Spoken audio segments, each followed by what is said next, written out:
Good morning students. In the previous class we have solved some numerical problems to obtain the state model in electrical network. Now we are going to solve some more numerical problems under mechanical system. So now we'll see the problem under mechanical system. Obtain the state model of the mechanical system shown below. Here how many elements are there? One is your damper, spring and mass. So here spring, so when you apply a force it will have a displacement. So when it is having a displacement it will be x. In case of your damper you will get dx by dt, whereas mass means d square x by dt square. So here how many energy storage elements are there? We have to identify. In case of your electrical network, the number of state variables is identified depending upon the number of energy storage element. Here depending upon the mass connected, we are going to identify the number of state variables. Here mass is m, so here d square x by dt square. So we will have two state variables, that is x1, x2. x1 will be x1 is equal to x of t, x2 is equal to dx by dt. x1 dot is equal to, always write the state variable in terms of your first order differential equation. So x1 dot is equal to dx by dt, x2 dot is equal to d square x by dt square. So what is dx by dt? It is nothing but x2, so equal to x2. Now what is your input here? F of t. The applied input is f of t. And what is your output variable? X of t. Because when you apply a force, it is causing a displacement, that is x of t. So we need to write the equation of motion for this particular mechanical system. F of t is equal to m into d square x by dt square, that is mass into acceleration, plus spring constant into displacement, plus b into velocity v. That is dx divided by dt. We can write f of t is equal to m into d square x by dt square plus k into x plus b into dx by dt. Now replace all this physical quantity with the help of your state variable quantity. So what is your f of t? It is your input. So I can write it as u of t equal to m into, what is d square x by dt square? D square x by dt square is nothing but x2 dot plus k. What is x? It is x1 plus b. What is dx by dt? It is x2. So after replacing all your physical quantity by electrical quantity, you will get a equation like this. From this you identify your first order differential equation. So the procedure is same in case of your electrical network as well as in case of your mechanical network. Soon after the identification of your state variables, you need to identify the first order differential equation. Then at each mass point you apply the you find the equation, and later you identify what is your x1 dot x2 dot depending upon the number of state variables. After identifying, you need to frame the state equation and output equation. So state equation is x dot of t is equal to a x of t plus b u of t. So x1 dot, what is your x1 dot? x1 dot is equal to x2. So it is having the coefficient of only x2. So I can write it as 1. In the place of x1 I can write 0. What is x2 dot? x2 dot in this particular place, that is a21, consists of the coefficient of x1 in x2 dot. So in x2 dot, what is the coefficient of x1? Minus k by m. So minus k by m we need to write here. And what is the coefficient of x2 in x2 dot? It is minus b divided by m. So after framing your A matrix, B matrix. B matrix is number of state variables 2. And what is, how many inputs you have? 1 input. So B matrix order will be 2 cross 1. What is the coefficient of u in x1 dot? In x1 dot you don't have any coefficient of u, so it is equated to 0. What is the coefficient of u in x2 dot? In x2 dot the coefficient of u is 1 divided by m. This is how we need to frame your state matrix, that is state equation matrix.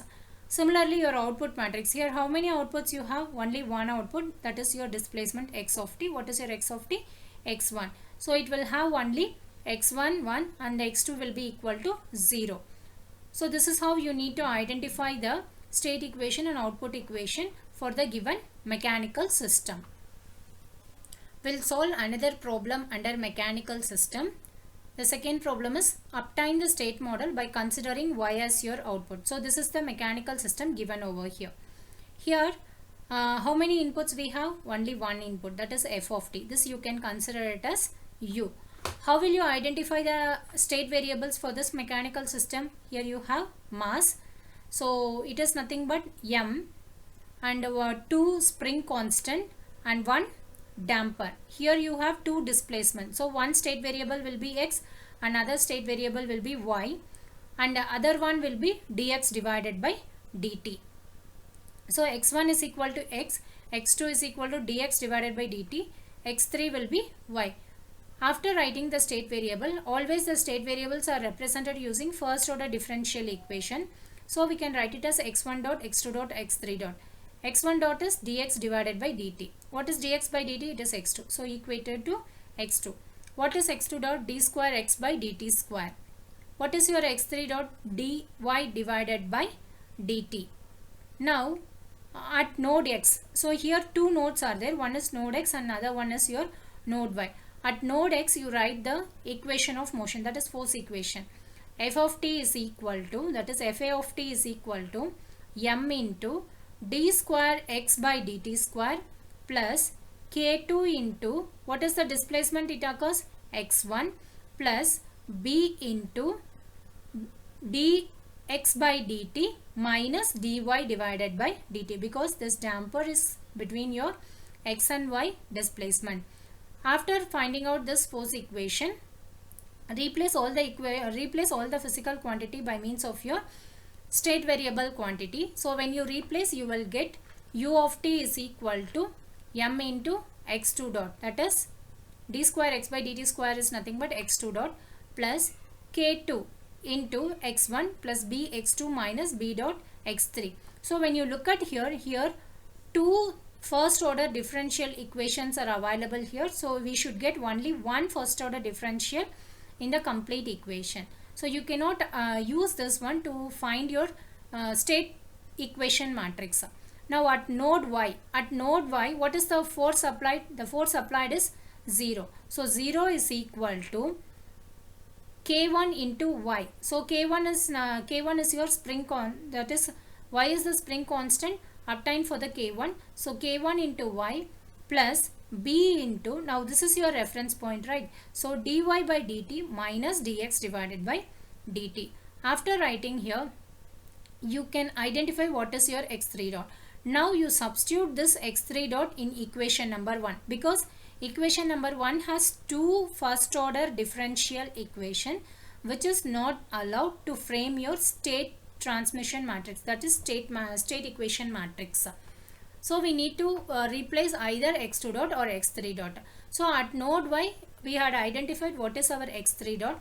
So we can replace x3 dot with the term x2 minus k1 by b into x3. Now substitute the value of x3 dot in equation 1. So when you substitute, you will get u of t is equal to one particular equation. Soon after this equation, you check whether any two first order differential state variable terms are there. So here we have only one state variable term, that is x2 dot. So from this we can identify what is our x2 dot. x2 dot is equal to u of t by m minus k2 by m into x1 minus k1 divided by m into x3. So once the state variable is defined, the state variables are defined only using first order differential equation. So to write the state equation and output equation, we need to identify what is our x1 dot, what is our x2 dot, and what is our x3 dot. So when you write the first order equation, here only we have identified what is x1 dot. Now x2 dot and x3 dot also we have identified like this. So x2 dot is identified over here and x3 dot is identified over here. Okay, now we need to write the state equation and output equation. So what is your state equation? X dot of t is equal to a x of t plus b u of t. So how will you identify the order of the matrix A?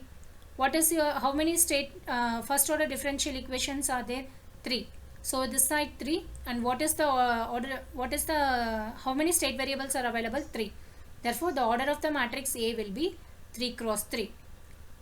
How many input variable we have? Only one input variable, and the state variable in first order term is 3. So your B matrix will be 3 cross 1. So this is how you need to identify the order of the matrix. After identifying the order of the matrix, we need to fill the matrix with the value with the coefficient of x1, x2, x3 in the respective x1 dot, x2 dot and x3 dot. So when you consider the first row, so here I need to fill the coefficient of x1, x2 and x3 in x1 dot. What is your x1 dot available? x1 dot is equal to x2. It means that we have the coefficient only for x2, that is equal to 1. The other two terms are equated to 0. When you consider your second row, you have to write the coefficient of x1, x2, x3 in x2 dot. What is your x2 dot? It is your x2 dot. So in this x2 dot, what is the coefficient of x1? K2 by m. So this minus K2 by m has to be written over here. What is the coefficient of x2 in x2 dot? Here we don't have any coefficient of x2. So simply I can write it as 0. What is the coefficient of x3 in x2 dot? It is minus k1 divided by m. Likewise, you need to write for x3 dot also. That is, what is the coefficient of x1, x2, x3 in x3 dot. What is your x3 dot? It is having the coefficient only for x2 and x3. x1 coefficient is not available in this equation, so it can be equated to 0. The coefficient of x2 is 1, so write over here. What is the coefficient of x3? Minus k1 divided by b. This is how you need to frame your A matrix. And B matrix is, what is the coefficient of u in case of your x1 dot? It is 0. What is the coefficient of u in x2 dot? It is 1 divided by m. And in x3 dot, no u term is present, so it is also equated to 0. This is how you need to frame the state equation matrix. Now what is your output equation? Here how many outputs we have? Here we in the problem they had given by considering y as your output. So it has got only one output. Therefore, what is your y? X3. Therefore, when you write your output equation, you will get only the coefficient of x3. The other two coefficient are equal to 0. So output y is equal to 0, 0, 1 because we have only the coefficient of x3. So 0, 0, 1 and state variables.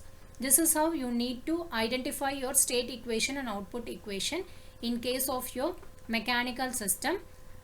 Once the state equation and output equations are done, you can draw the state model. Like you can follow the procedure what we had handled in the previous session, and you can draw the state diagram for this corresponding mechanical system. Thank you, students.